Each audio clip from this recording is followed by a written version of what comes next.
la colaboración de...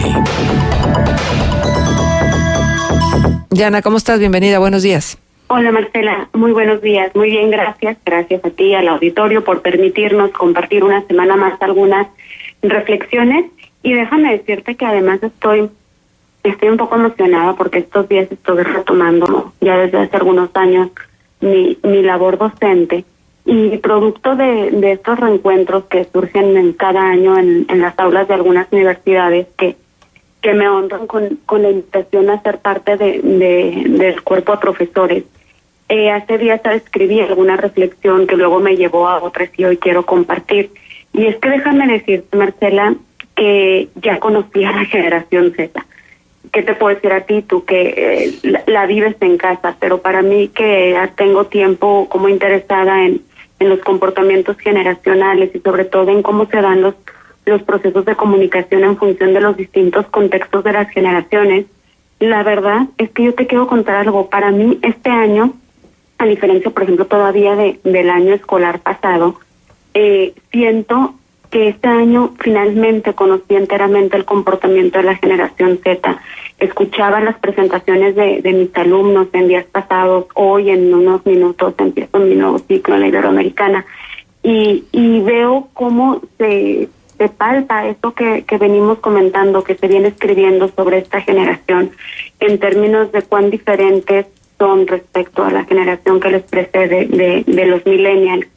Y pienso cómo va a ser, Marcela, gobernar a esta generación, porque si bien durante la campaña hablamos de que habría 14 millones de jóvenes que ejercerían su voto por primera vez y otros tantos que tal vez no lo han ejercido o lo ejercieron en la elección anterior, pero esta fue la primera presidencial en la que votaron, también pienso, Marcela, que es una generación, estamos hablando de alrededor de 20 millones de jóvenes que están viendo este proceso, que vieron este proceso electoral, que escucharon hablar del cambio y lo entrecomillo, que oyeron hablar de una nueva opción y la entrecomillo, pero que finalmente sus precedentes, sus referentes no son los que tenemos otras generaciones. Pensaba cuánto ruido le hace a un chico de 20, 22 años que haya circulando nombres que a muchos otros sí nos hacen ruido cuando recuerdan funcionarios de tiempos de Luis Echeverría, de López Portillo, personas cercanas a Carlos Salinas de Gortari. Y pienso, ¿qué les puede significar a un chico de 18, de 20, de 21 años un nombre que pueda sonar a esos personajes que no les dice nada en su historia? Y creo que poco, realmente les puede significar poco. Me llama la atención pensar y me provoca profundas reflexiones pensar que esta generación entenderá lo que ocurra con este gobierno que está por empezar, lo que sea que ocurra, que muchos todavía tenemos muchas dudas sobre cómo se van a concretar algunas propuestas, pero lo que sea que ocurra, para toda una generación, Marcela, eso entenderán que eso era el cambio, que esto era lo nuevo que el país estaba esperando. Y creo que va a sentar precedentes. ¿Cómo va a ser gobernar a una generación? Y quiero poner sobre la mesa algunas de las características que se han descrito ya teóricamente y que personalmente comparto, las estoy viendo en esta generación y que van a impactar en la forma de gobierno y en la forma de gobierno en función de cómo se comunica un gobierno con sus ciudadanos. Hay una que es particularmente importante, Marcela.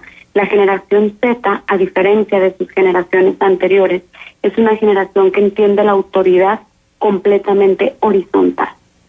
No entiende las figuras de autoridad en una línea vertical como históricamente las generaciones anteriores nos las han dado. Es una generación que creció con una educación, por ejemplo, donde sus padres los tratan de tú a tú, donde sus padres les permitieron tomar decisiones, les pidieron opinión sobre muchas otras cosas que generaciones anteriores hubiera sido impensable que nuestros padres nos consultaran.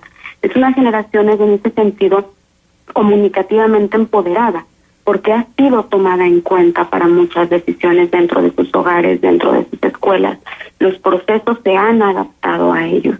Entonces, ¿cómo va a ser gobernar a una generación que no entiende que tú mandes solo porque tú dices, sino que el poder se legitima en función del consenso y en función del diálogo? Pues va a ser distinto a como históricamente algunos personajes han estado acostumbrados a gobernar. van a tener que establecer puentes de diálogo muchísimo más directos. Es una generación que no va a entender que se tome una decisión arbitrariamente o que por lo menos no la va a aceptar de una forma tan pacífica. Es una generación que además comunicativamente está acostumbrada a opinar. Son nativos digitales, es la primera generación completamente nativa digital y por lo tanto es una generación que creció viendo de forma natural que su opinión cuenta y que su opinión es igual de valiosa que las demás, porque finalmente una foto en Snapchat, un tweet, tiene exactamente el mismo valor que un tuit de una persona que pueda tener 20 años más de preparación o 2 posgrados más que los de sus padres, por ejemplo. Y entonces es una generación que pondera sus propias opiniones al mismo nivel que el de todos los demás. Y va a ser una generación que en esta medida va a exigir ser escuchada y ser tomada en cuenta. Otra cosa importante es que es una generación, Marcela, que de forma natural y muy orgánica crea redes. Esto me hacía pensar hace algunos días que probablemente vaya a ser el resurgimiento, si es que se entiende la nueva forma de crear redes, de las estructuras electorales, pues ahora sí que adaptadas a las nuevas generaciones. Es decir, es una generación que, por ejemplo, fíjate, bien interesante, yo lo había leído y ahora que hablaba con mis alumnos de nivel licenciatura, estos días que me estoy reencontrando con ellos, es una generación que prioriza, pero de una forma importantísima, el contacto personal sobre el contacto tecnológico o a la distancia. Por ejemplo, yo les preguntaba cuál sería, a mis alumnos, ¿cuál sería su forma ideal de trabajo? Marcela, el 100% me dijo, en una oficina rodeado de gente, en equipo, colaborando con personas, cara a cara. Si tú volteas a ver un poco atrás, sobre todo la generación anterior, que es la generación millennial privilegiamos muchísimo el home office, el trabajar a distancia, el trabajar desde cualquier parte del mundo donde tengas tu computadora, el trabajar en soledad, el trabajar con tus audífonos puestos para no interactuar con los demás. La generación Z quiere interactuar, quiere establecer contacto físico y contacto personal. Y entonces esto va a hacer que de forma natural y orgánica se organicen y se formen redes.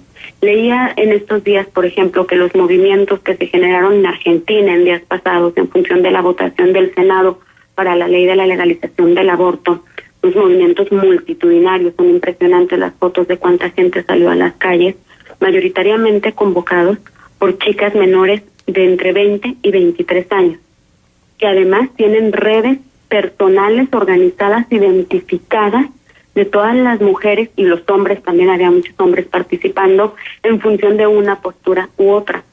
Y yo sé que hay algo bien importante, porque si se sabe entender esta nueva forma de organizarse, que ojo, no es la organización vertical, estructural a partir de dádivas, porque justo acabamos de decir que es una generación que no entiende la organización vertical, sino horizontal. Si se sabe entender, aquí puede haber una puerta interesante para que recobren fuerza las estructuras electorales, las estructuras sociales y las estructuras políticas. También me parece interesante cómo va a lograr comunicarse con esta generación un gobierno que pareciera, por lo menos hasta ahora los números eso dicen, conectó con ellos en el discurso de campaña, pero que finalmente, bueno, estamos viendo personajes ahí que nos hacen pensar que no necesariamente va a ser la más moderna forma de gobernar.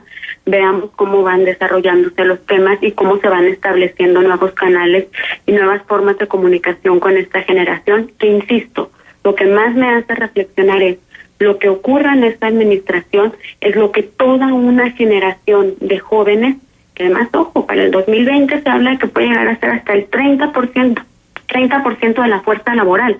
Entonces, lo que esta generación vea en estos próximos meses, en estos próximos años, será lo que van a ir entendiendo como una nueva, entrecomillada, forma de gobernar. Y a partir de ahí, creo que se puede dar toda una nueva generación de ciudadanos en función de su comportamiento y su exigencia con los gobiernos. Claro. Pues muy interesante, Diana. Lo cierto es que generación X, Y, Z, la que tú quieras, entienden el tema de la corrupción. Y entienden también los grandes problemas que hemos venido enfrentando como sociedad. Entienden que sus papás trabajan mucho y a veces no alcanza para todo lo que se quisiera. Entienden que ellos se tienen que esforzar siempre un poco más para poder, pues tener un mínimo de base para poder salir al mundo. Entienden un montón de cosas. Entienden que la vida no vale nada. Entienden que ha habido periodos de violencia muy importante donde hoy estás vivo y en 2 segundos estás muerto. O sea, hay un montón de factores en esta narrativa que hemos construido con esta generación que fue niña, por ejemplo, en niños en la época de la violencia, que estuvieron restringidos, que estuvieron percibiendo el miedo de sus padres, que lo traen ahí como parte de este acervo de ser mexicanos, de ser coahuilenses, de ser torreonenses o como espalatinos, y que traen ahí una serie de cuentas pendientes que vamos a ver cómo nos pasan la factura. Sí, veremos y veremos cómo se logra establecer un puente con ellos. Exacto. Diana, muchísimas gracias. Nos dejas un punto de contacto. Claro que sí, nos leemos en Twitter, @DianaToro. Gracias, Diana.